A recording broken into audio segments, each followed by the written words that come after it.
And, Sophie thought, we'll have so much fun. As she waited, it was soon growing dark. Sophie Sophie hoped Mom and Dad would be home soon. She couldn't stay home alone without an adult here for over an hour. Sophie sighed. Coco, her chocolate-colored cat, walked over to her. I know, Sophie replied to her cat's meow of worry. I hope they'll be back soon, too. Though something inside her told her this wasn't right. Sugar! She called as she ran up the stairs. Do you? Was as far as she got when Sugar came bounding out of her room, ready for a walk. This was always what happened.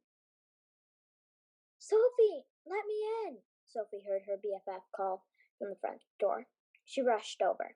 As soon as Isabel toppled in, she started sobbing. Sophie, our parents sob. Ellos están, choke sob, muertos. That means they're dead. She wails. But, Sophie stuttered. Ask your brother. He was the one who told me. Isabel blurted out, still sobbing. You mean my own brother told my BFF and not me? Sophie screamed, furious. Isabel started crying harder. Come, let's go see the damage, Sophie said softer. Can we bring Sugar? Isabel asked, sniffling. Sure, Sophie replied, smiling on the outside, but melting on the inside. That was amazing. I first of all just want to talk about your use of the word "and" at the beginning and how you started that story in media res. Brilliant. That really is an astonishing way to begin a story. I believe, if I remember correctly, the first sentence is, and Sophie thought we'll have so much fun. Is that right? Okay. The reason why it's so amazing is because we don't know obviously, we don't know what Sophie was thinking before she said, we'll have so much fun. So automatically, you have created suspense. In the very first sentence of the story, you've created a sense of mystery, you've created a tension, and we'll have so much fun. So Sophie has been thinking about something. We don't know what it is.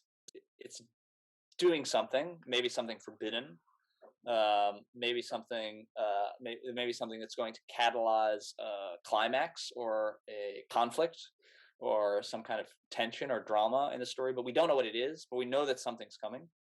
And it's, she thinks, going to be so much fun. And maybe we'll find out that, in fact, it's not so much fun. In any case, really brilliant way to start a story, because you automatically create a sense of pressure. You're putting pressure on the story right from the very beginning. It's really great. I also thought from that very short excerpt that it seemed like your characters were distinctive, which is to say I could already tell they're different from one another. That's a very hard thing to do for a beginning writer. Your dialogue was very natural.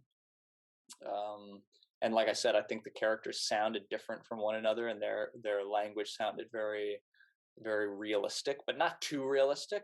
Still interesting. I mean, dialogue, we've said this before, but dialogue sometimes that's too realistic can be very boring, because when people speak, they tend to say things like, and I don't know, and they tend to kind of pause and mutter and stop and interrupt themselves and things like that, repeat themselves. So your dialogue, I thought, felt naturalistic, but not boring. So it was great. Yeah, thank you for sharing. I'll be excited to see where that goes. It's great.